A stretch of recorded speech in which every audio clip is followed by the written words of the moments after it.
To know that Allah regards slavery as an aberration, neither natural nor ethical by itself, we have only to notice the many verses in which God encourages and rewards the freeing of slaves.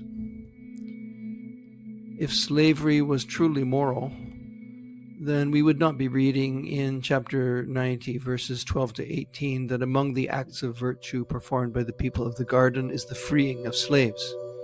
It is the first in a list of noble deeds that include feeding the poor and enjoining patience and mercy. Hunger and poverty are not to be regarded as acceptable in Muslim society, so neither should slavery be seen so.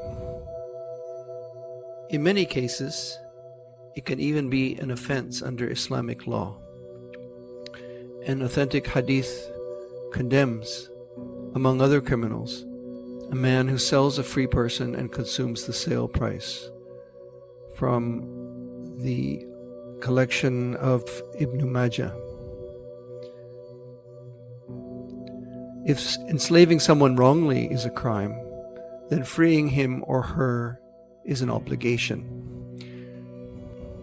Besides the many Quranic verses and ahadith encouraging the emancipation of slaves as at the very least a pious act of merit and expiation of sins, there is a command in chapter 24, verse 33, that those who desire to purchase their freedom be allowed to do so if they are ready for it. The second Khalifa, Umar ibn Khattab, considered this verse to be obligatory. He introduced many decrees that limited and abolished the practice of slavery, and once declared, "Since when have you made slaves of people when their mothers gave birth to them free?" If slavery were truly moral, as some modern proponents claim, then emancipation would not be encouraged, nor would the verse commanding it remain in the book. There is so much material about the virtues of emancipation that I could go on in this way for hours. The overall direction is clear, however. Allah legalized slavery, for reasons I will soon present, but He wants us to regard it nonetheless as basically immoral and unnatural, and to eliminate it when practiced illegally. I believe, moreover, that the slave trade, slave markets, and slave caravans were always illicit and un-Islamic, and that the scholars of the time should have opposed them with all their might. How can something be both legal, as slavery can be under certain conditions, and yet immoral?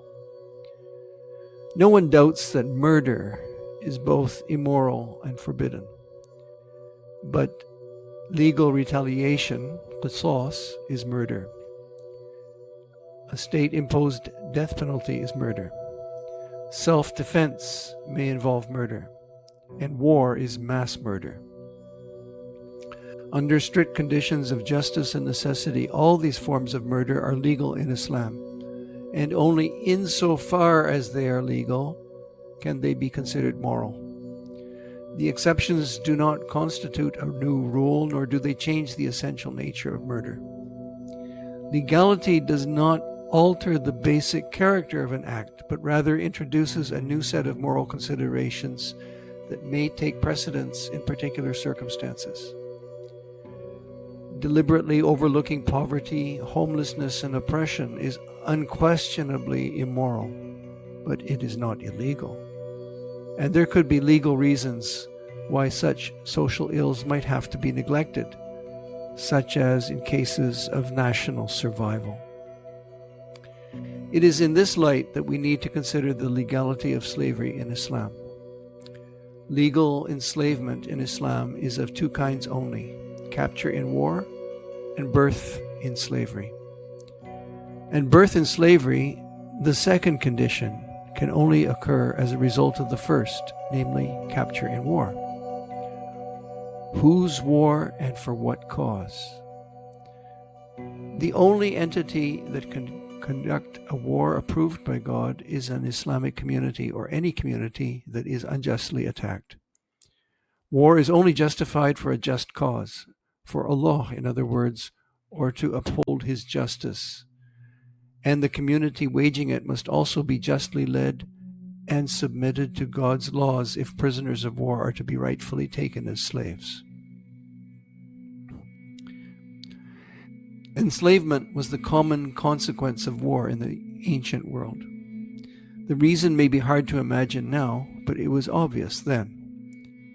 Captive manpower was such a valuable resource that to return prisoners of war to one's enemies would be equivalent to resuscitating one's opponent and prolonging a war that could end in one's defeat and annihilation.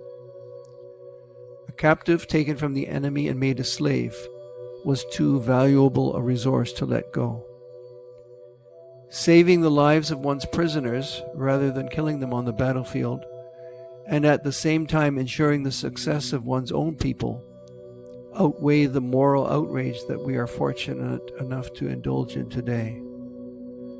And thus slavery, immoral though it is when considered in isolation, is legal in Islam when the war is legal and national survival depends on it.